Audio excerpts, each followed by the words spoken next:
Emergenza profughi, sarà la tensione nel veneziano. A Portoguaro in queste ore l'arrivo di 50 profughi da Cona e alcune palazzine, residenti già in strada e pronti a bloccare il pullman. E proprio a Conetta stamane manifestazione di protesta di Fratelli d'Italia contro la gestione dell'ex base. Altra notte da dimenticare nella Marca trevigiana, le prese con violenti nubifragi, il Vittoriese ancora in ginocchio per grandine, raffiche di vento e allagamenti, ingenti danni. L'8 luglio 2015 il tornado che devastò la riviera del Brenta 2 anni dopo, si lotta ancora contro la burocrazia per i risarcimenti, ma si studiano anche nuovi modelli di gestione delle emergenze. Torna in ospedale dopo la visita e scopre che il bimbo che portava in grembo era morto da giorni, shock per una mamma padovana, la procura apre un'inchiesta. La mamma la sorprende a fumare uno spinello, lei reagisce ferendola con un coltello, 15enne vicentina denunciata per lesioni dai carabinieri. Incidente nella notte in tangenziale a Mestre, camion con serbatoio di gasolio, centra la cuspide del guardrail, sfondandolo il gasolio si riversa in strada, autista miracolosamente illeso. Lui diventa una donna con un'operazione chirurgica, lei fa altrettanto diventando un uomo e dopo essersi conosciuti ora vogliono sposarsi, inedita coppia a Padova. Telespettatori di Antena 3, buongiorno, ben ritrovati. Questa è la prima edizione dei nostri telegiornali che apriamo, come avete visto e sentito dai titoli, tornando a parlare della emergenza profughi, della gestione dei profughi, nuovi arrivi o spostamenti. Vi abbiamo raccontato in questi giorni ed anche ieri della situazione di tensione a Portoguaro per il previsto arrivo di migranti dalla base di Cona, per alleggerire la base di Cona, migranti che sono in arrivo a quanto pare in queste ore nelle palazzine che la prefettura ha trovato per dislocare appunto questi migranti. La tensione c'era già in questi giorni, la tensione è riesplosa stamane dove i residenti alle prime notizie si sono già riversati in strada e promettono di fare barricate, di bloccare il pullman guardati a vista dalle forze dell'ordine. Allora ci colleghiamo subito con Portoguaro, con la nostra Daniela Sizia, per capire qual è la situazione in questo momento, se ci sono novità. Buongiorno Nicola, buongiorno ai telespettatori. E la situazione a Portoguaro sul fronte migranti ha avuto un'accelerata inattesa, una svolta che ha mandato su tutte le furie residenti. I richiedenti asilo dell'ex base di Conetta sono già partiti infatti per raggiungere Portoguaro. La rabbia e la tensione è salita davvero alle stelle, la zona è blindatissima da carabinieri e polizia, ma i cittadini non hanno nessuna intenzione di mollare. Arriveremo alle barricate, hanno detto questa mattina. Ed il tam tam su Facebook ha fatto il giro in pochi secondi e molta gente da varie parti del Veneto sta arrivando a Portoguaro per sostenere la protesta dei residenti. Un portavoce dei cittadini, Vittorio Roncaglia, ha detto che non hanno paura dello scontro e che non rimarranno fermi a guardare. Lo ricordiamo, i migranti saranno ospitati nelle palazzine degli ex alloggi militari di via San Giacomo. Fra l'altro solo una di queste è stata sistemata, le altre due dovrebbero essere ristrutturate nelle prossime settimane. E a Portoguaro oggi dovrebbero arrivare quindi una cinquantina di migranti, ma il clima è davvero rovente. I cittadini attualmente sono oltre una ventina di persone, stanno attendendo rinforzi sedendosi proprio di fronte all'ingresso. Non vogliamo farli entrare, hanno detto, hanno deciso tutto senza nemmeno interpellarci. E non li vogliamo qui, dicono senza mezzi termini, insomma una situazione che rischia davvero di degenerare in poco tempo. Per ora qui da Portoguaro è davvero tutto, ma se ci dovessero essere delle novità vi richiedo la linea. A te Nicola.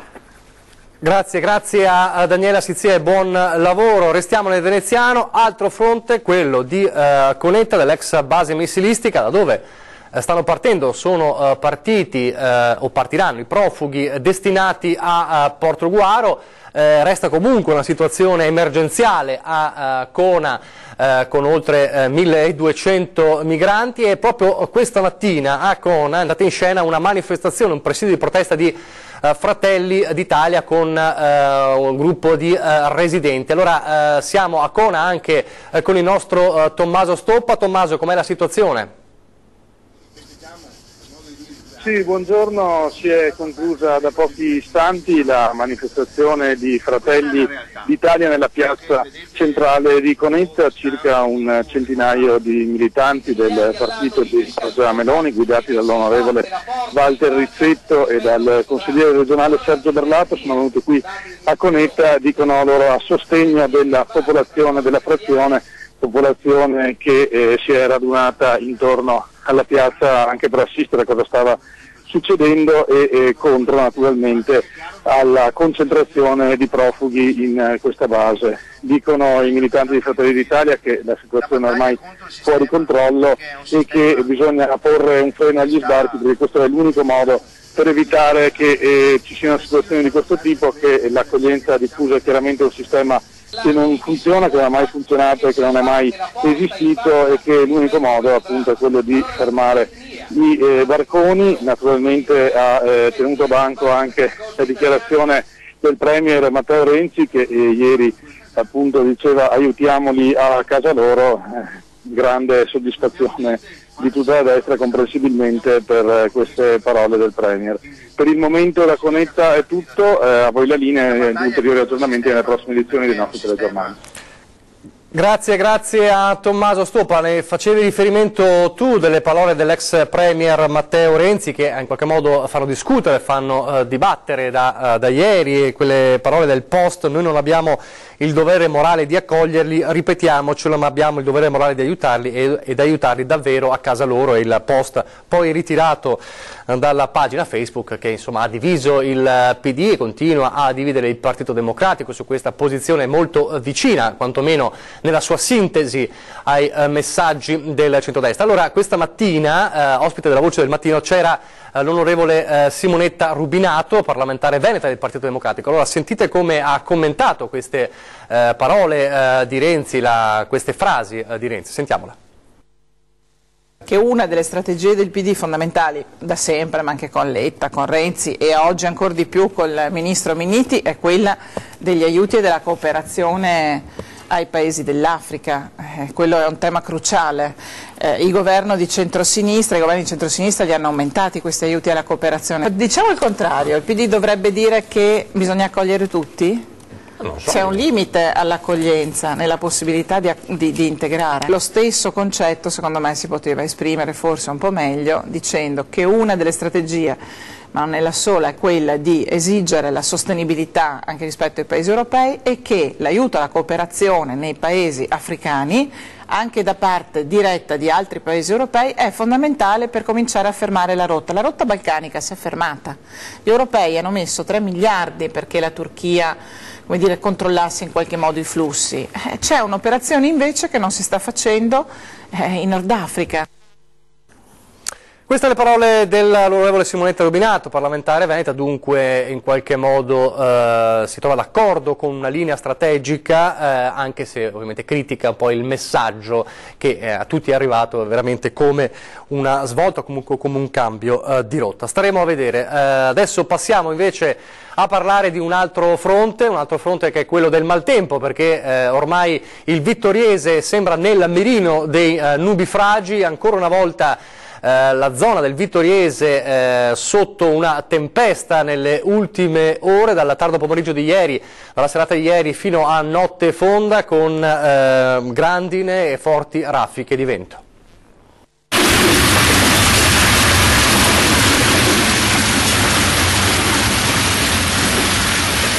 Ad un tratto il cielo è diventato plumbeo, pochi istanti sul Vittoriese si è scatenato ancora una volta il nubifragio, inatteso e violento, grandine e vento, danni negli orti del Fadalto, strade completamente allagate. Non solo, ma via della Vittoria si è trasformata in poco tempo in un fiume in piena.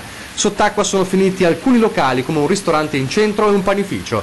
I titolari hanno dovuto lavorare tutta la notte per sistemare e pulire. Un nubifragio che arriva a poca distanza da alcune settimane, quando sempre nella stessa zona si era abbattuto per 2 volte un vero e proprio inferno. Enormi chicchi di grandine che hanno distrutto auto, sfondato coperture di capannoni e danneggiato tetti. Grandine così era da parecchi anni che non si vedeva, e qui in centro città non era mai successo. E ieri sera la paura è stata simile. Quando il cielo si è coperto, il vento ha iniziato a soffiare, il pensiero è andato a quel giorno, il 25 giugno. Fortunatamente l'entità questa volta è stata minore, ma ha provocato comunque danni ingenti. Rimane il problema dei tombini a Vittorio Veneto, nel cuore della città, che sembrano riescano a reggere l'acqua che scende dai giardini. Il risultato è l'allagamento della via centrale e dei locali che si trovano in zona. Grandine anche nel Fadalto, gli orti sono stati quasi tutti distrutti. A Ceneda molte case sono rimaste sott'acqua, mentre a Carpesica il torrente Monticanello in piena è straripato e ha invaso i campi. Nel Vittoriese è la terza volta che il maltempo si abbatte violentemente in zona. Fra i residenti ora regna la paura, tanto caldo e poi, in un attimo, l'inferno. Ed era l'8 luglio di 2 anni fa quando, a proposito di maltempo, di tempesta, arrivò arrivò il tornado che devastò la riviera del Brenta, Dolo, Mira e Pianiga. 2 anni dopo si lotta ancora contro la burocrazia per ottenere i veri risarcimenti dei danni, ma 2 anni dopo c'è anche un impegno a tutto campo tra amministratori ed esperti per dare vita a un nuovo modello di gestione degli eventi calamitosi temporaleschi, e ce ne sarebbe bisogno. Sì, ma io ho paura, Dio mio, non è che ci porta via. Papi, Dio. Oh mio Dio. 8 luglio 2015, la furia di una cella temporalesca che sovrasta la riviera del Brenta si abbatte con una violenza inaudita al suolo. Lo scontro fra masse d'aria calda e fredda si avvita, tocca terra e travolge tutto ciò che incontra: case, campi, capannoni. Dolo, Pianiga e Mira, i comuni straziati dal tornado che piega il territorio per un raggio di 12 chilometri. A 2 anni di distanza, dopo le polemiche per le lungaggini burocratiche dei risarcimenti, a Palazzo Ferrofini si è ragionato sulla prevenzione e sulla ricerca scientifica. Abbiamo capito che si può fare tesoro di questa esperienza, nonostante la gravità e la tragedia che ha provocato, per mettere in atto alcune azioni virtuose, soprattutto per quanto riguarda la sensibilizzazione e la prevenzione di alcune situazioni analoghe.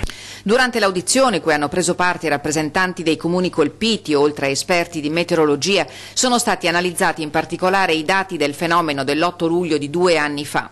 È proprio quell'analisi la base di partenza di uno studio di prevenzione per una maggiore tutela dei territori di chi vi abita, senza creare allarmismi. Rilevamenti in continuo dei temporali, comunicazioni di allerta ai cittadini sono solo alcune delle soluzioni proposte per evitare i danni, ma servono, è stato detto, anche modalità costruttive utili ad avere degli edifici resistenti a questi fenomeni.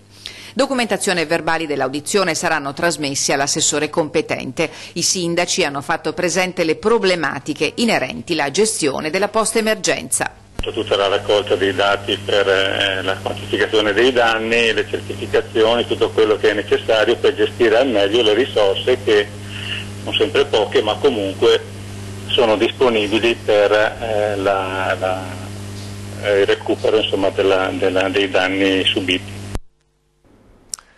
Adesso la cronaca: torna in ospedale dopo una visita e scopre che il bimbo che portava in grembo era morto da giorni. Shock per una mamma a Padova, e la procura apre un'inchiesta.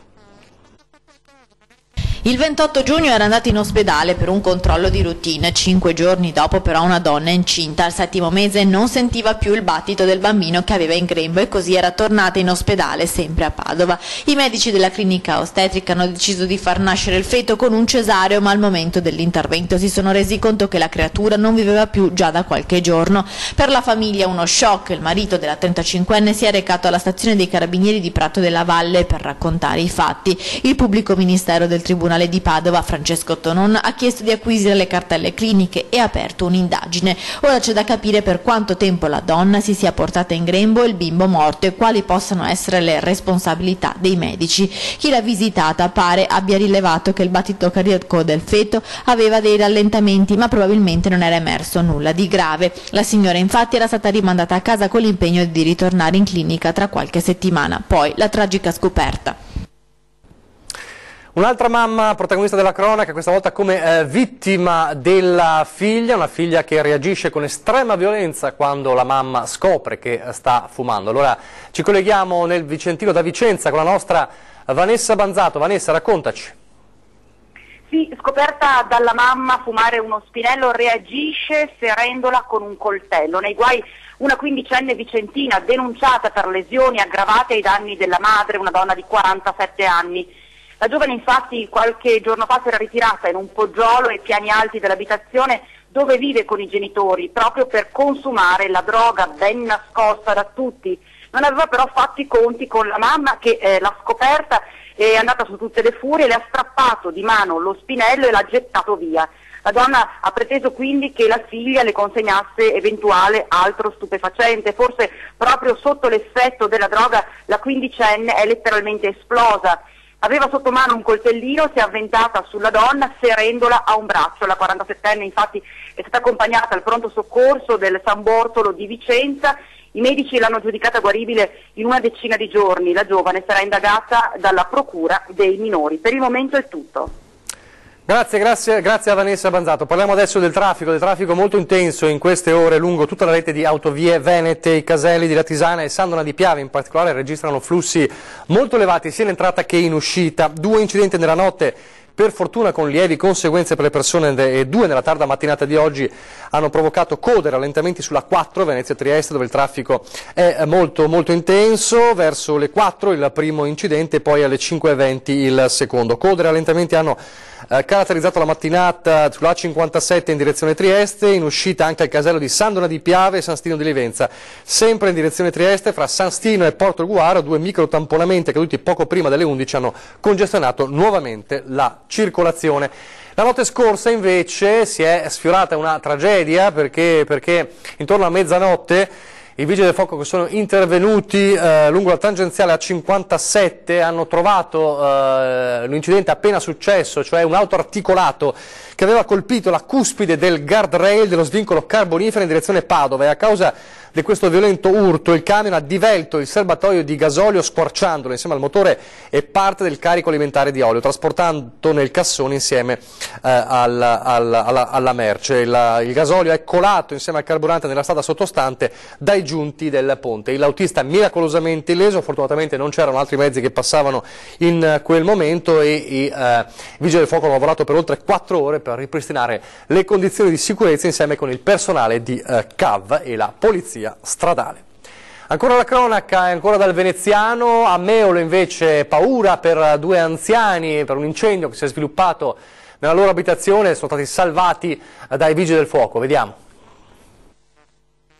Potrebbe essere stato un cortocircuito causato da un malfunzionamento elettrico ad originare l'incendio divampato attorno alle 20 di ieri sera in un appartamento a Meolo. Il rogo si è sviluppato al secondo piano di una palazzina in via K. Corner.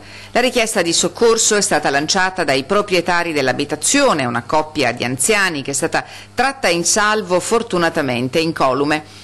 Le fiamme sono state circoscritte e domate dai vigili del fuoco, il cui intervento ha consentito di limitare i danni comunque consistenti alla cucina e al soggiorno dell'appartamento. Le operazioni di aerazione e messa in sicurezza dell'alloggio sono terminate dopo circa 3 ore. I vigili del fuoco hanno eseguito tutti i rilievi tecnici per accertare l'origine dell'incendio. Lasciamo la cronaca, parliamo adesso di lavoro. Da lunedì tornano i voucher, sia con un altro nome, sia per i collaboratori familiari che per le aziende. Tutto telematico, ha stabilito l'INPS, con costi, manco a dirlo, in gran parte aumentati. Ma attenzione, non si chiameranno più voucher, come detto, ma si chiameranno Presto. Sentiamo allora cosa ne pensano le categorie economiche e soprattutto le categorie agricole. Si chiamerà Presto il nuovo contratto di prestazione occasionale messo a punto dall'INPS per aprire la stagione del dopo voucher. Sarà operativo da lunedì sulla piattaforma telematica dell'INPS. Le nuove regole prevedono 2 diverse forme contrattuali: il libretto famiglia, se il datore di lavoro è una persona fisica, e il contratto di prestazione occasionale per altri datori di lavoro. Importi in gioco utilizzabili dalle famiglie, ovvero il primo caso, restano di 10 euro, con un pagato al lavoratore di 8 euro invece dei 7,5 del passato. Per quanto riguarda il secondo caso, ovvero il contratto di prestazione occasionale, il compenso minimo orario è di 9 euro, ma si dovranno pagare per almeno 4 ore, anche se quelle effettivamente lavorate saranno meno.